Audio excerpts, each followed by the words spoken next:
Boker Tov à tous, Bezrat Hashem. Aujourd'hui, la dédicace. On va continuer le Pérec 8. On va dédicacer pour tous ceux qui suivent le Shiur. Ouais, parce que Baruch Hashem, regardez, mine de rien, on vient de finir un krach entier du Tanya selon le pirouge de Chassidut Mevoeret. Vous inquiétez pas, vous angoissez pas, ça ne veut pas dire que c'est fini. Il y en a encore pas mal des livres, donc Bezrat Hashem, on a du boulot. Pour revenir à ce qu'on a dit la semaine dernière et pour avancer, donc la semaine dernière, on avait parlé à la fin que pas seulement l'histoire du manger, aussi nos paroles. Donc on avait parlé des dvarim betelim, les choses qui sont futiles. Et après, on a fini avec le lashon hara, les choses qui sont interdites de dire et de parler.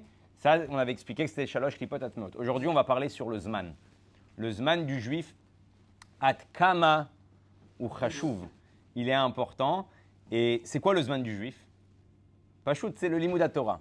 Maintenant, il faut savoir que la semaine dernière, on avait parlé du kafakela, on avait parlé de chibut kever, on avait parlé du geinam, de l'enfer. Il faut savoir que le Rabbi Rayat, il explique une notion extraordinaire sur l'enfer, parce qu'en fait, on parle de quoi? On parle de feu, on parle de sheleg, on parle de neige, on parle de froid. Mais là-haut, quand la neshama, elle n'a plus de corps, ouais, du feu ou du froid, ça représente quoi? En réalité, le Rabbi Rayat, il dit que le geinam, c'est la boucha, c'est la honte qu'on a quand on se retrouve face à nos actes, face à nos pensées et face à nos paroles. Ouais, ça vous convient? Ouais, bon, la boucha, je ne sais pas, Kama, quand on se retrouve devant le fait accompli, combien on a honte. Et là, il dit comme ça, donc tout celui qui a la capacité, la possibilité d'étudier la Torah, et à part ça, il parle de foot ou il parle de choses futiles, on ne parle pas de choses interdites, parce que ça y est, les choses interdites, on a compris où ça va. Là, il te dit, au lieu de parler de Torah, tu as un peu de moment libre, tu parles de shtuyot, de bêtises. En kafakela levadomo il le nafsho le marka ou les akecha. Ça ne suffira pas de passer par le kafakela, parce qu'on avait dit, vous vous rappelez, qu'est-ce qu'on avait dit par rapport à tout ce qui est dvarim betelim, on doit passer par le kafakela pour être nettoyé, pour vechule. Rakonashim chamurim shemanishim al bitul Torah bipratut. Il faut passer par des punitions sévères qu'on punit sur le Avon Bitul Torah. Pourquoi? Et après, on va parler de ça. C'est quoi la Nekuda? À partir du moment où quelqu'un il fait Bitul Torah, bah déjà, il parle à part s'il fait du Bitul Torah, il fait des choses futiles. Donc les choses futiles, déjà, il a pris la chose, il l'a mis dans la Touma, donc il doit passer une étape de réparation. Après, on a ce qui s'appelle le Inyan de Vidi Bartabam, Mitzvah Tassé, un accomplissement d'accomplir les mitzvot positifs. Donc ça veut dire quoi? Ça veut dire qu'en réalité, à cause de ça, tu passes à la deuxième étape qui est le Geinam. On avait parlé, le Geinam, c'est quoi? Le Geinam, par exemple, de Sheleg. C'est comme j'ai eu la flemme d'accomplir une mitzvah tassée. C'est ça le contraire entre mitzvah positif et négatif. En général, la mitzvah négative, je vais la faire parce que je suis chaud. Donc ça parle de Geinam tel qu'on le connaît du feu. Et la mitzvah tassée, pourquoi je ne l'ai pas fait? C'est parce qu'en général, j'ai eu la flemme. J'étais froid. J'avais pas envie. J'étais fatigué. Donc là, c'est le Inyan du Sheleg. Maintenant, tu es arrivé dans la première étape. Donc, tu as le fait que tu as été mis à sec avec des choses qui sont bétélim, qui sont futiles, donc kafakela. Deuxième étape, tu as omis de faire une mitzvah tassée de l'ilmod Torah, donc la briout. Donc, en réalité, tu passes par le Geinam. Et ensuite, on a une troisième chose, c'est le Inyan de Onashim Chamurim dans Avon Bitul Torah. Pourquoi l'Avon Bitul Torah, il est si important? Et c'est sur ça qu'on va s'arrêter, parce qu'en réalité, c'est-à-dire qu'on ne devrait pas avoir un moment de libre. Encore une fois, je rappelle que le Sefer Atania, c'est le Sefer Abenonim. Donc on a tous la capacité et la possibilité, le potentiel d'arriver à ce matzav-là. C'est-à-dire que ton zman, il doit être rempli. Kamouvan que le Bitul Torah, ce n'est pas du zman où tu es occupé. Par exemple, pour ta parnassa, par rapport aux enfants, par rapport à l'éducation, ça ne rentre pas dans le Bitul Torah. Mais là, tu n'as rien à faire. Ouais.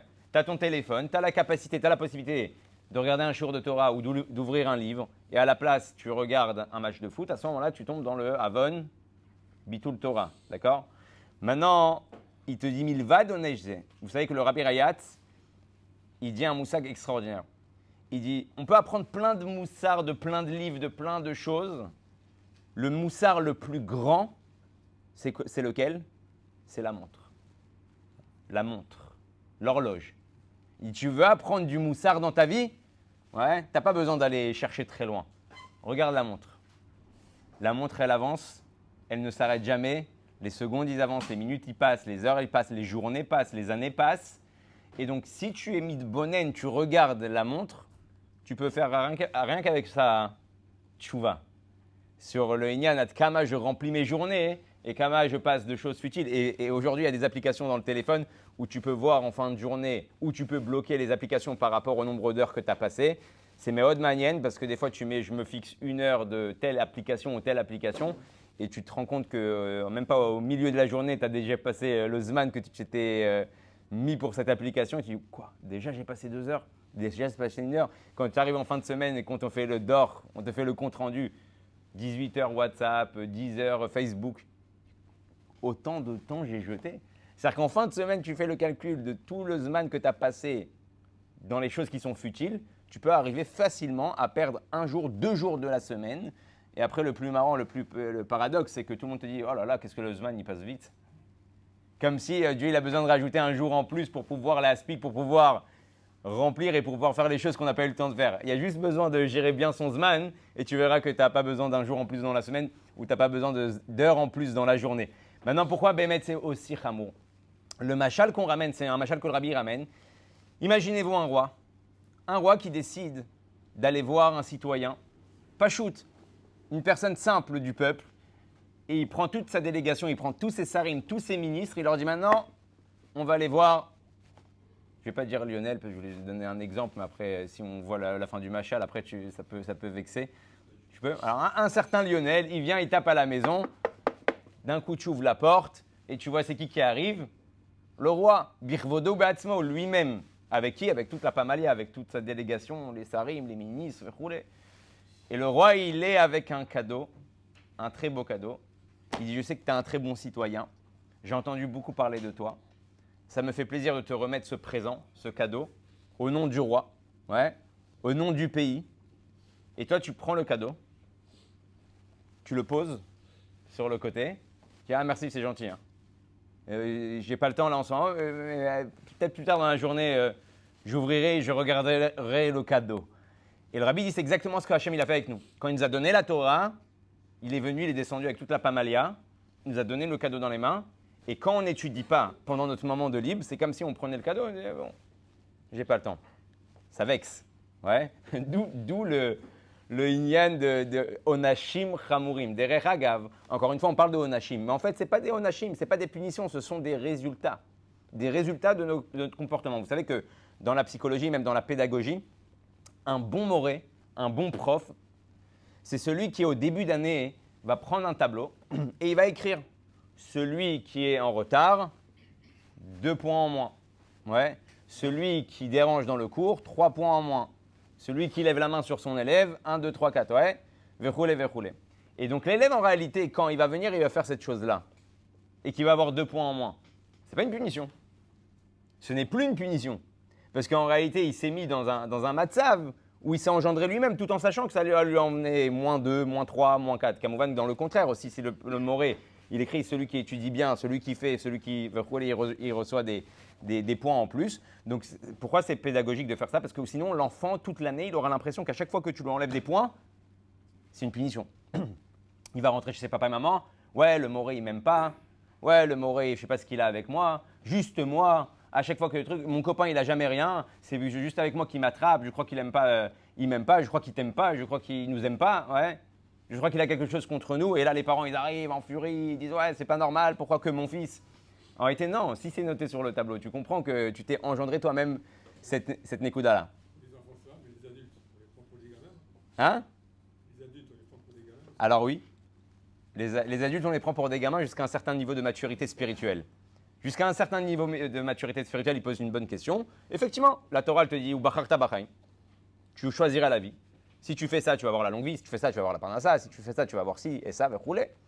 À une certaine maturité, on fait plus ça pour ça. On a déjà parlé ça longuement dans les Pérec, les chapitres d'avant, sur le Nyan de l'Ishma. Le but, c'est qu'à la fin, oui, au début, je fais parce qu'on m'a promis que Bezrat Hashem, la parnassa va s'améliorer. On m'a promis que mes enfants seront en bonne santé. On m'a promis que si. Et à un moment, tu dis, bon, ok, j'ai compris, je fais plus ça pour ça, c'est comme un enfant. Au CP, on lui met ça sur le tableau. Si à l'université, le prof, il a besoin de faire ça, c'est qu'on a un gros souci. Ouais, par rapport aux élèves qui sont dans cette même université. Donc, Bezrat Hashem, le but, c'est qu'au début, on commence avec ce Inyan de l'Olishma. On commence avec ces petites menaces, on va dire. Et ensuite, on comprend qu'on fait ça parce que c'est le bon pour nous et c'est bon pour Akadosh Baruch Hu. Donc, il continue, il va donner chaque lali l'école Bitul Mitzvat Assez Michamat Atzlut Beginam Shel Shele qui aime voir Bemakom Acher. Vous savez, juste avant, j'ai parlé du Inyan du cadeau. Mais mettre un cadeau, ça peut vexer quand on ne l'ouvre pas. Alors, je ne dis pas que Dieu il est vexé, ouais. Mais on a vu qu'il y a des choses que Dieu, ça ne lui plaît pas trop. Je connais quelqu'un, il est parti, il a voulu faire plaisir à sa femme, il est parti lui choisir une montre pour son anniversaire. Il va dans un magasin, dans un deuxième magasin, dans un troisième magasin, il perd la journée, il arrive dans un endroit, il trouve une super belle montre, il veut être sûr de son coup, parce qu'à chaque fois qu'il fait un cadeau, sa femme, elle n'est pas contente. Ouais, et il appelle en vidéo des gens de sa famille et lui dit regardez, j'ai trouvé ça, et les gens ils disent non, prends pas celle-ci, prends pas celle-là, prends celle-là, ma soeur je la connais, elle est comme ça, elle aime cette couleur, hein, il fait tout en sorte pour que ça soit le plus beau cadeau qu'il puisse lui offrir, et il arrive à la maison, une vraie histoire, il arrive à la maison et il donne à sa femme le cadeau, elle ouvre la montre, elle la met sur son poignet, bon, un peu trop de maillons. Ils doivent retourner pour enlever quelques maillons pour que ça lui aille bien. Ah, merci, c'est super beau, merci, c'est joli. Ouais. La montre, ça fait 2 ans qu'elle est dans un placard. Ouais. 2 ans qu'elle est dans un placard, dans la boîte. La boîte, elle est nickel chrome, un peu de poussière, mais ça va, tout va bien. Et le type, il n'y a pas longtemps, ils se sont énervés, ils se sont engueulés et il a pété un boulon. T'as pas de respect, de toute façon, tout ce que je fais pour toi, que t'es pas content. Et en creusant, en cherchant, on s'est rendu compte que cette histoire de montre, ça l'avait vachement touché. Parce que lui, pour lui, il a fait un effort. À part l'argent qu'il a mis, il a cherché à lui faire plaisir. Il ouvre l'armoire tous les jours, ouais, et il voit la montre dans la boîte, fermée. Il dit, c'est pas possible. Et en plus, c'est pas que la personne s'est retrouvée plusieurs fois à côté du magasin où il a acheté la montre. Ouais, peut-être une dizaine de fois depuis. Et ça ne lui est pas passé par l'esprit de prendre la montre et de montrer à son mari que ça lui plaît et que veut rouler. Et ça l'a touché de l'intérieur. Et après, d'un coup, il y a un pétage de câble, on ne sait pas d'où il vient. Et quand tu creuses, tu trouves qu'il y a une petite histoire, ouais, d'un petit cadeau qui n'a pas montré, qui n'a pas eu de retour, en réalité, pas de retour au moment de Simcha, de reconnaissance. Et ça a engendré ce que ça a engendré. Et donc, c'est un petit peu avec le même machal avec l'Inyan de la Torah. Qui viachol quand Dieu te donne un cadeau qui est la Torah et tu le mets dans une armoire. C'est exactement ce qu'on fait. Ouais, les livres après ça, on va. Il y a toute la poussière. Les gens ils cherchent le chametz dans les livres comme si on avait ouvert toute l'année les livres. Les livres et les mecs ils me prennent l'armoire et ils mettent tous les livres par terre, ils font comme ça, ils passent l'aspirateur et les lingettes veulent rouler. Mais bon, à l'éveil que notre vrai souci c'est qu'il y a du chametz dans chaque livre. Avant Pessah, au moins on a mettre de quoi ouvrir. Et il dit Maintenant, on va rentrer dans un sujet très intéressant. Je pense que ça va vous plaire. Et tout celui qui maintenant va se préoccuper à la place. Alors, on a parlé de choses futiles. Maintenant, un type, il ne veut pas apprendre forcément la Chokhmat Torah. Il veut apprendre les Chokhmot Umot Haolam. La physique, les mathématiques, l'astrologie. Donc tout ce qui est Chokhma, ce qui s'appelle Chokhma Chitzonit. Alors, je fais tout de suite une introduction parce que sinon, si les gens ne vont pas arriver jusqu'à la fin du shiur, ils vont dire ouais, c'est quoi ça, c'est n'importe quoi. Il y a un ofen, il y a une possibilité, oui, d'apprendre ces chokhmot ou mot haolam. Je ne parle pas de kofrout, je ne parle pas de philosophie qui vont à l'encontre de Dieu ou de choses qui sont athéistes parce que là, c'est les clipotes et on n'a rien à faire avec ça. Mais tout ce qui est encore une fois parvé, des chokhmot haolam qui peut nous permettre de comprendre plein de choses dans la vie et de réussir dans la vie. Est-ce que j'ai le droit, oui, de les étudier ou pas? Là, il te dit, c'est considéré comme s'il faisait une perte de temps. Au lieu d'étudier la Torah, il étudie Chokhmat Umot Haolam, il perd du temps, il fait Bitul Torah, comme le type qui parle de foot ou comme le type qui fait… comment c'est possible? Alors, encore une fois, la parenthèse, elle n'est pas fermée. La Nekuda, elle est que tout va dépendre de pourquoi il étudie la chose. Et ça, on va le voir, Bezrat Hashem, vers la fin du chapitre. Je ne vais pas m'attarder maintenant, sinon on va louper pas mal de choses. Pour le moment, le type qui veut faire un kiff, qui veut juste apprendre Chokhmat Umot Haolam, il rentre dans le lien de Dvarim Betelim, les Yan Avon Bitul Torah, comme c'est écrit dans la Halachot de Talmud Torah, Pere Gimel, Halacha Zain, celui qui va les vérifier dans le Shulchan Aruch du Admor Hazaken. Donc, il est dans un problème. Il se rend passible de pas mal de choses parce qu'il a ouvert un livre de physique au lieu d'ouvrir un livre de Torah. Encore une fois, il y a oui la possibilité. On va voir de quelle manière. Vous savez, le dogma le plus chachouv, c'est que le rabbi. Le rabbi, il était à la Sorbonne. Alors déjà, il faut savoir qu'il y a plusieurs anecdotes histoires qui se sont passées avec le rabbi à la Sorbonne. Une des histoires qui s'est passée à la Sorbonne, on voyait, il y avait un juif qui avait rencontré le rabbi à la Sorbonne. Et le rabbi, pendant la récréation, pendant la pause, tout le monde allait à droite, à gauche, il se baladait. Et le rabbi faisait sans arrêt les couloirs de la Sorbonne. Et il parlait. Il parlait tout seul. Ouais. Et une fois, il y a un juif qui lui dit, pourquoi... Oui. Il était à Sorbonne, il était déjà dans la Torah, il était déjà... Ouais, Bevadaï. Il est né dans la Torah? Bevadaï. Son père, c'était Rabbi Levi Yitzhak Schneerson, qui était un très très très grand Mekoubal. Donc oui, il était depuis petit. D'ailleurs, il y a des histoires, peut-être on arrivera à Gimel Tammuz, on parlera de la vie, un peu de la biographie du Rabbi, que tout petit déjà, il étudiait tout seul, que c'est les Melamdim, il disait à son père, moi, j'ai rien à lui apprendre, je peux rien faire avec lui. Et le Rabbi, il est connu que toute sa vie, il a quasiment étudié tout seul. Ouais. C'était un gaon depuis petit. Maintenant, le Rabbi parlait tout seul dans les couloirs de la Sorbonne. Derech Hagav, c'est le Rabbi Rayat, c'est son beau-père qui lui a demandé d'aller étudier à l'université. Le Rabbi, il n'était pas chaud avec ce Inyan, mais comme le Rabbi lui a demandé, il est parti. Et dans les couloirs, il parlait, et quelqu'un l'arrête, il lui dit, qu'est-ce que tu es en train de faire? Il dit, je récite des paroles par cœur du Tanya pour imprégner les murs, comme on a dit que quand...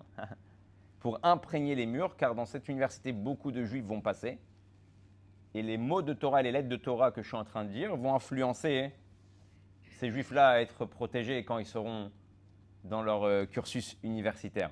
Donc on voit le Rabbi, il étudie le Chol, mais Tachlès, sa tête maintenant, plus que ça, dans un des Mifran de fin d'année, un examen, le Mifran, il a été sur 5-6 heures, et le Rabbi, il l'a fini en 1h30.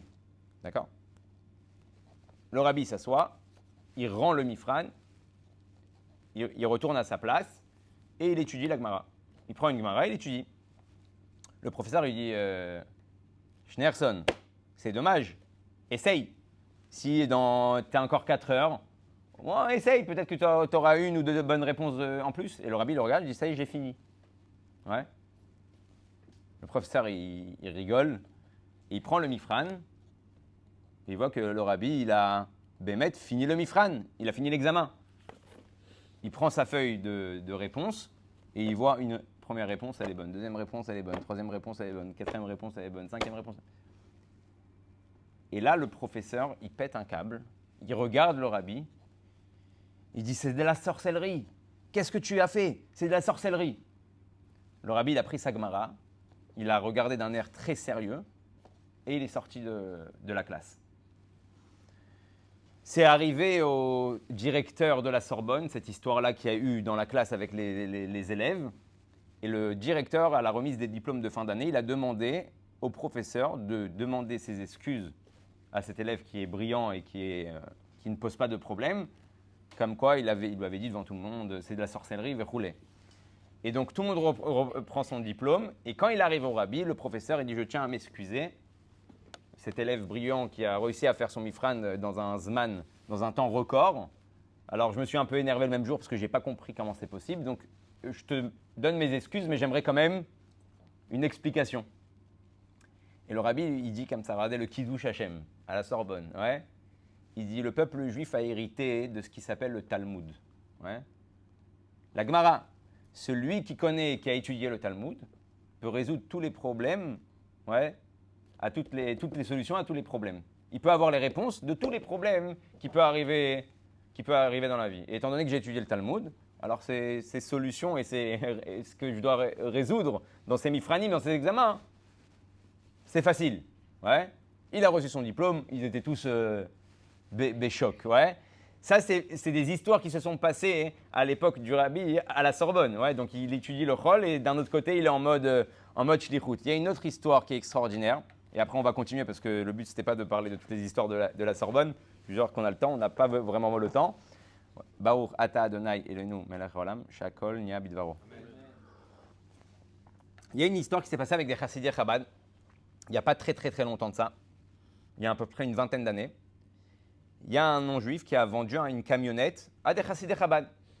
Un non-juif qui était millionnaire, qui avait des châteaux un peu partout en France. Et eux, il avait une société, il s'est débarrassé des anciens camions, il a acheté des nouveaux camions et il y a des Chabad qui ont acheté un des camions. Le camion, il était défectueux, ils prennent la route, au bout de quelques jours, ils font un accident très grave, ils explosent toute l'autoroute, ils font un carambolage, une catastrophe, heureusement il n'y a pas eu de mort, et eux, ils se retrouvent suspendus sur un pont. Par miracle, les secours, ils arrivent, ils les sortent du camion, ils arrivent à les sortir, le camion, il était dans le vide quasiment.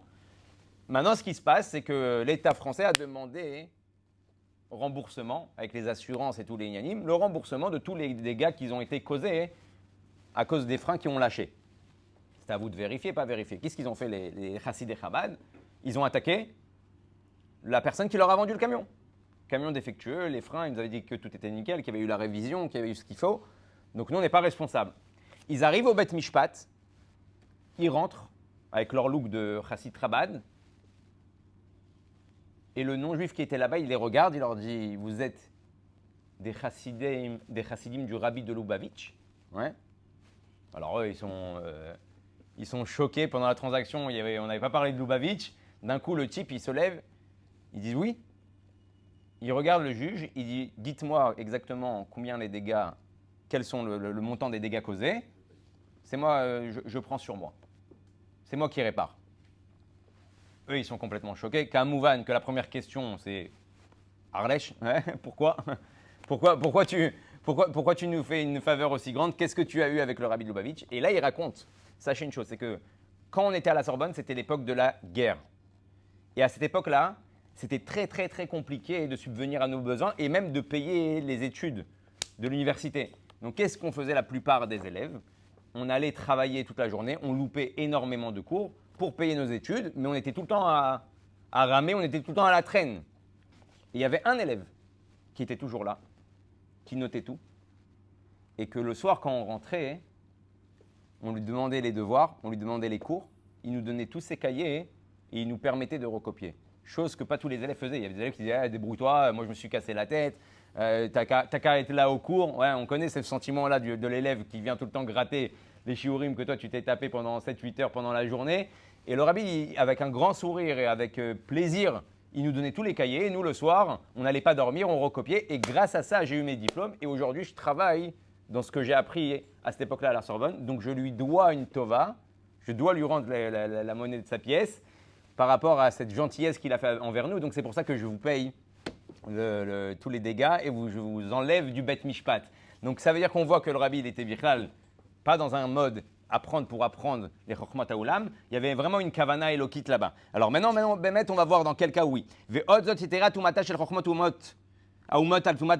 Alors pourquoi plus que ça? Les Chokhmat Tumot Haolam, pardon, c'est encore plus tamé, ça rend encore plus impur que des choses futiles. Pourquoi? Chez Nomalbish ou Metamera Kamidot. מיסוד הרוח הקדוש שבנפשו האלוקית בטומאת קליפת נוגה שבדברים בטלים הבאים מיסוד הרוח הרע שבקליפת זו בנפשו הבאה מתדליל. Pourquoi? Vous vous rappelez qu'on avait parlé qu'on a les livushim de la neshama. On avait dit que la neshama, elle est tout en haut. Ce qui nous permet à la neshama de se dévoiler, c'est les livushim. Donc c'est les habits de l'âme, la parole, la pensée et l'action. Donc en fait, les livushim, dans les chapitres précédents, on a vu qu'ils étaient en dessous de l'âme divine. Mais dans la nefesh habahamit, c'est le contraire. Parce qu'on a dit que la nefesh habahamit d'un juif, elle est klipat noga, donc elle est milieu, elle n'est pas tamée. Mais les livushim de la nefesh habahamit peut t'emmener à Touma.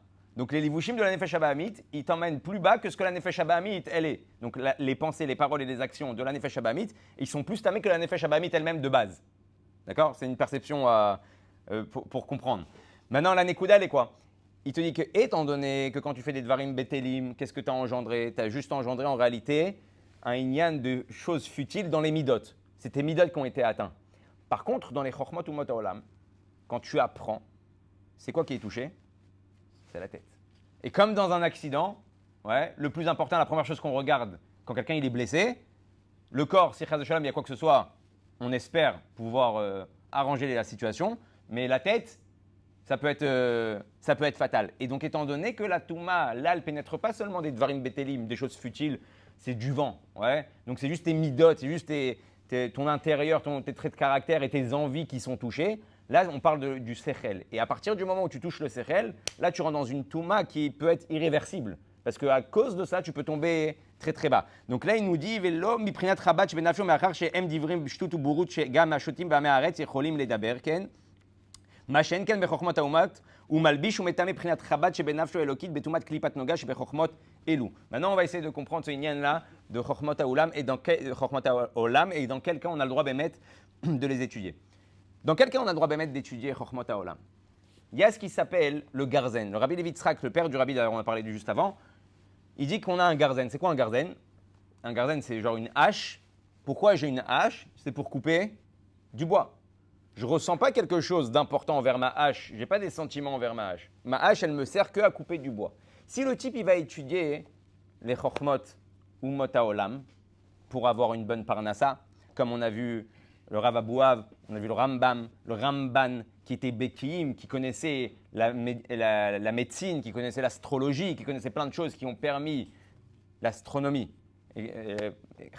L'astronomie et plein de choses de Chokhmat HaOlam qui ont permis de faire des calculs et de faire Ibour HaChodesh, de savoir quand c'est Rosh Chodesh, avec la lune, le soleil, et ils ont donné des cours extraordinaires, ils ont développé des inyanim qu'il y avait dans la Torah. Alors oui, tu as le droit. Par exemple, même pour la Parnassa, le Rabbi dit, si tu vas étudier pour une Parnassa, pour bien gagner ta vie, il n'y a pas de problème. C'est quand que tu rentres dans un problème, quand tu étudies pour le plaisir de la chose. Là, tu rentres dans la klipa des Chokhmot ou Mot HaOlam. D'ailleurs, vous savez qu'une fois, il y avait un élève qui a dit au Rabbi, ouais, je vais étudier à l'université. Il a voulu tout bazarder, il ne voulait plus être à la yeshiva, il voulait étudier à l'université. Et il a dit, je sais que comme le Rabbi est contre ça, qu'on dirait que le Rabbi savait que le type, il ne va pas étudier seulement pour le boulot, tout ça, il voulait faire un kiff, il voulait arrêter d'étudier la Torah, il voulait apprendre autre chose. Donc le Rabbi était contre.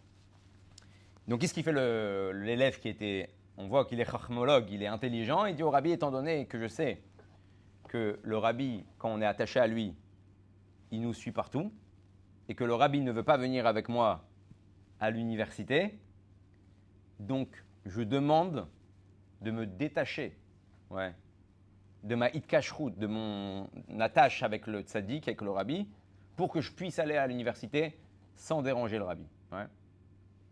Ça, c'est comme ça qu'il écrit au Rabbi. Intelligent, le gars, ouais. Il dit la solution, c'est de couper le lien pour être tranquille. Et le Rabbi lui répond une lettre extraordinaire. Il dit Mekouchar pa'amachat, Mekouchar leolam vaed. Attaché une fois, attaché à jamais, ouais. Et donc l'élève, il a compris que, je ne sais pas c'était quoi la suite de l'histoire avec cet élève-là. C'est une grotte Kodesh. Est-ce qu'il est parti ou est-ce qu'il n'est pas parti? Mais en gros, oui. Quand tu fais quelque chose, tu attaché à un tzaddik et que tu vas dans le contraire du tzaddik, étant donné que c'est comme avec Hachem, c'est pareil. On dit que tzaddikim domim les boram, les tzaddikim ressemblent à leur créateur. Dieu, s'il arrête une seconde d'être lié avec toi, tu vis plus. La neshama elle part et c'est fini, finis-toi la comédia. Donc quand tu vas faire une bêtise ou quand tu vas contre la volonté de Dieu, tu obliges Dieu de venir avec toi. Parce qu'au moment où tu fais la bêtise, c'est qui te donne la vie? C'est lui. Donc avec le Rabbi, il explique que c'est exactement le même kécher avec un tzaddik. Le tzaddik, c'est celui qui te fait vivre. Ouais. C'est celui qui te donne toute la chorma, toutes les bonnes midot. C'est celui qui te donne la spiritualité dans ta vie, même la gashmiout. Comme on a vu que Moshe Rabbeinu, quand les bénis Israël, ils ont un problème de gashmiout, ils ont un problème de matérialité, ils vont voir Moshe et Moshe, il parle à Dieu et ensuite, il leur donne ce qu'ils ont besoin. Donc même ta gashmiout, elle dépend du tzaddik. Donc en réalité, quand tu fais le contraire, tu forces le tzaddik à te suivre dans tes inyanim. Donc maintenant, il te dit Ma she'enken shenaflu shama, pardon, Ma she'enken bechokmat haumot she'u malbish umetame prinat rabat shebenafsho elokit betumat klipat noga shebechokmat elu shenaflu shama beshvirat hakelim. À quel moment il y a eu cette nekuda-là de shvirat hakelim? Au moment où vous vous rappelez qu'on avait parlé à la création du monde, il y avait le olam hatohu. Le olam hatohu, on a dit c'était chacun pour sa poche, aucune mida supportait l'autre mida dans les sphères célestes. Ça a emmené l'explosion. L'explosion, elle a engendré quoi? Ce qu'ils appellent le Big Bang, ouais. L'explosion, elle a engendré quoi? Elle a engendré que la Gdusha qu'il y avait dans ces mondes-là se sont éparpillés partout. Maintenant, nous, on est dans le Olam HaTikun. C'est quoi le Olam HaTikun? On avait parlé de ça déjà la dernière fois. C'est comme Pokémon, on doit aller chercher les Nitsotsot de ce Inyan-là à droite, à gauche. Ouais, tu dois venir, hop, et tu te bats. Tu as à manger, tu dois sortir la Gdusha. Tu vas travailler, tu dois sortir la Gdusha. Dans chaque chose que tu vas faire, pourquoi? Parce qu'il y a un Nitzot du Olamato qui s'est infiltré et le travail du Olamatikun, c'est de faire ça. Maintenant, il te dit c'est exactement pareil dans Chokhmatou Olam. Dans les Chokhmatou Olam, qu'est-ce qu'il y a eu? Dans la Jvirate Kelim, il y a eu des Nitzotzot qui sont partis là-bas. Et comme c'est parti là-bas maintenant, donc toi, quand tu vas étudier les Shem Shamaim, tu vas étudier pour mieux comprendre la Torah, tu vas étudier pour avoir une parnassa, tu vas étudier pour avoir un métier comme la Torah te demande. Donc, tu prends dans la Chokhma des Umot Olam, encore une fois, je ne parle pas de choses qui sont interdites, ouais, je parle de choses qui sont permises. Là, tu prends la Gdusha du Nyan et tu le ramènes à sa source. Et là, tu fais ce qui s'appelle le rajout de la klipa à la gdusha. C'est comme ça qu'on est Mekarev, la Géoula. Maintenant, hein? Même si la kavana au début elle n'y est pas, forcément. Après, Non, c'est important d'avoir la kavana. parce que le tikkun après il vient faire le reste. Parce qu'après, le tikkun il est beaucoup plus dur. Si tu es parti sans kavana comme ça au début, pour maintenant aller rechercher ces clipotes que tu as fait tomber encore plus bas, alors tu vas travailler beaucoup plus dur. Donc c'est ça le but du Vinyan. Maintenant, vous savez qu'il y a une reshima. Ouais. Et si quelqu'un est en contact, par exemple, son travail c'est faire Zikoui Arabim, qui est tout le temps en contact avec des gens qui, par exemple, il a besoin de lire les évangiles pour pouvoir contredire le fils et le Alors ça c'est une question. Alors, si c'est des Chokhmot ou Olam qui ne sont pas la Touma, il n'y a aucune question. Bevadaï, que tu ne peux pas parler, si tu fais des conférences dans des universités en tant que rave, tu ne peux pas venir leur dire, vous savez, il y a écrit dans Bereshit, hein, c'est pas ça qui va les intéresser. Tu as besoin de leur montrer comme le Rav Zamir Cohen, qui prend des inanimes de Mada, de science, et qui les habille par rapport à la Torah. Donc il est obligé de passer par là pour comprendre de quoi ça parle. Il ne peut pas dire des sujets stam comme ça, balancer et dire, ouais, c'est écrit dans la Torah, c'est comme ça. Il a besoin de s'appuyer à chaque fois sur de la physique ou sur des mathématiques ou sur de la science pour prouver ses dires. Maintenant, ce que tu me parles des évangiles, il faut faire chez la Trav. Ouais. Si tu fais une chelatra, ok, Tu fais une Sheila Trav. Si le Rav il te dit oui, dans ton Inyan à toi, vas-y. est-ce que ça transforme, Ouais. est-ce que ça transforme cette étude-là en mitzvah?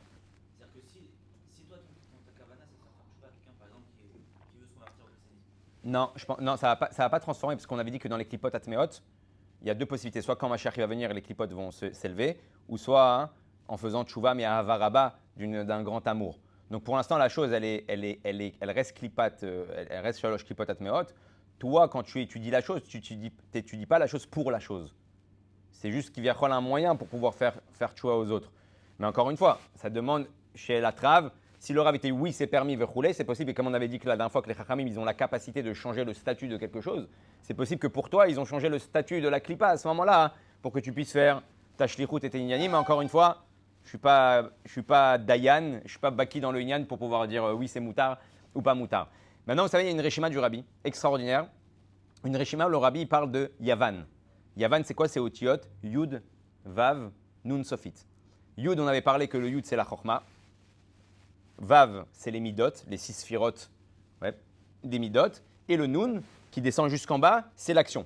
Donc on a Chorma, on a, comme on a dit, Sechel, Midot, Maaseh. Okay, comme Chabad, Chagat, rouler tout le Nei, tout ce qu'on a dans les Midot, et Malchut, qui est l'action.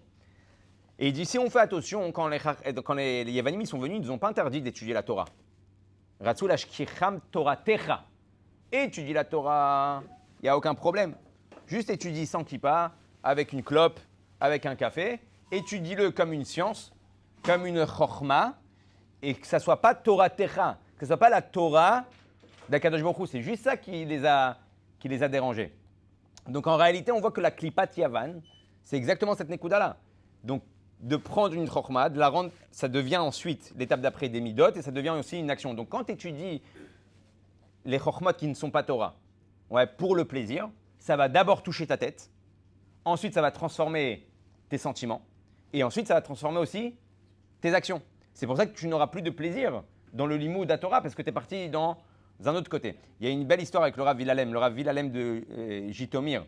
D'ailleurs, ils viennent de faire leur alia avec tous les Ukrainiens à cause de la guerre. Ils sont maintenant à Ashkelon. Une fois, il était à Paris pour récolter de l'argent. Et il rentre dans une synagogue où le rabbi il était là-bas, où il priait. Et il dit, il n'y a pas mieux qu'à Paris d'étudier cette sikha-là de Yavan dans la synagogue. Et il rentre là-bas et il voit d'un coup 2 juifs qui rentrent avec un chabad. Le chabad, il leur met les tefilines. Il y en a un, pour l'instant, il attend qu'il lui mette la deuxième paire de tefilines. Et le Rav Ilalem, il regarde l'autre et il lui dit comment ça va. Et l'autre, il lui répond en yiddish. Mais un super yiddish. Genre, on comprend de là que c'est une famille chassidique. Maintenant, il ne paraît pas du tout religieux. Il dit, ça te dit, on étudie quelque chose. Il dit, allez, pourquoi pas. Et les deux, ils étudient cette Torah-là, de Yavan. Et d'un coup, le type, il se met à pleurer, il regarde. Il prend des photos avec son téléphone. Il dit, je prends sur moi que partout où je vais, j'étudierai cette sikha-là. Il lui dit, pourquoi? Il dit, parce que c'est exactement mon histoire. J'étais dans la Torah, j'étais dans les mitzvot. Je suis parti étudier Chokhmat Umato Olam. Et je ne suis pas parti étudier les Shem Shamaim. Je suis pas parti étudier parce que ça m'intéressait, parce que le monde aujourd'hui le demande. C'est devenu une partie intégrante de ma vie. Et Léat, ouais, à Kol Darder. Donc quand il a vu ce matzav-là, de cette sikha-là, dans la synagogue où le rabbi priait de Yavan, il tombe sur un chaliard de Jitomir qui est venu pour récolter de l'argent, ça l'a rendu fou. Et comme ça, hein, il a fait tchouva. Et là, Kayadua Ledechen, et là, Imken, on va finir comme ça, Bezrat Hashem, on commence le chapitre 9 la semaine prochaine. Et là, Imken, Oseotam Kardom Lachtor Baem, Dainu, Kedele Parnes Mehem Berevach Lavod Hashem, Oshedal Ishtamesh Baem Lavod Hashem, Ole Torato.